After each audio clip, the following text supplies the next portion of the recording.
নমস্কার, বিশ্বকোষ technology news চ্যানেলে আপনাদের সবাইকে স্বাগত। আজকে আমরা এই চ্যানেলে শুরু করছি ধারাবাহিকভাবে একটি বিশেষ অনুষ্ঠান যেখানে আমাদের বাংলার তথা ভারতের নীতিকথা, পৌরাণিক কাহিনী বিশেষভাবে উপস্থাপিত করা হবে আর্টিফিশিয়াল ইন্টেলিজেন্স প্রযুক্তির ওপর নির্ভর করে। আজকের বিষয়টি হল একটি নীতিগল্পকে কার্টুনের মাধ্যমে তুলে ধরা। খুব পরিচিত একটি গল্প যা আমরা সবাই জানি বা বিভিন্ন সময়ে কার্টুনের মাধ্যমেও দেখেছি, কিন্তু আজকের এই কার্টুন সম্পূর্ণ আর্টিফিশিয়াল ইন্টেলিজেন্স পদ্ধতি ব্যবহার করে তৈরি হয়েছে, যেখানে কার্টুন চরিত্রগুলিতে ডিজনি অ্যানিমেশন ইফেক্ট দেওয়া হয়েছে। বাংলা ভাষায় এরকমভাবে প্রযুক্তির ওপর নির্ভর করে কার্টুন তৈরি হল প্রথমবার। তাই ভিডিওটি দেখুন, ছোটদের দেখান, ভালো লাগলে চ্যানেলটিকে সাবস্ক্রাইব করুন আগামী দিনে আরও নতুন নতুন এরকম বিষয় পাবার জন্য। আজকের গল্পের নাম বুদ্ধিমান খরগোশ আর চতুর বাঘ। এক বনে ছিল এক ছোট্ট খরগোশ। তার নাম ছিল বানি। তার সাথে বনের সব পাখি, হরিণ, প্রজাপতি, খরগোশ সব্বার সাথে খুব বন্ধুত্ব ছিল।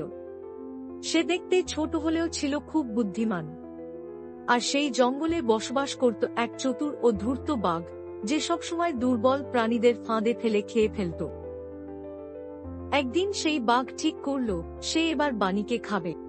সে বানি যে পথে যাতায়াত করে তার পাশে গাছের আড়ালে লুকিয়ে থাক। বানি বুঝতে পারল কিছু একটা গোলমাল আছে। তার চোখ কান সব সময় তীক্ষ্ণ ছিল। সে একটু থেমে চারপাশ লক্ষ্য করল এবং বুঝল যে লতাপাতার আড়ালে বাঘ বসে আছে। খরগোশ একটু ভাবল এবং তারপর জোরে জোরে বলতে লাগল, ওরে সর্বনাশ, শুনেছিস এই জঙ্গলে এক নতুন বাঘ এসেছে, যে পুরনো বাঘকে তাড়িয়ে দিতে চাইছে। সে খুব শক্তিশালী। বাঘ খরগোশের কথা শুনে অবাক হয়ে গেল। সে ভাবতে লাগল, নতুন বাঘ আমার থেকেও শক্তিশালী? খরগোশ তখন জঙ্গলের একটা কুয়োর কাছে গেল। সেই কুয়োতে জল ভর্তি ছিল।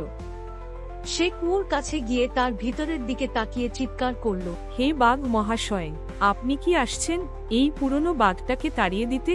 বাঘ চুপি চুপি বানির পিছু নিল এবং কুয়োর কাছে গিয়ে তার ভেতরে তাকালো।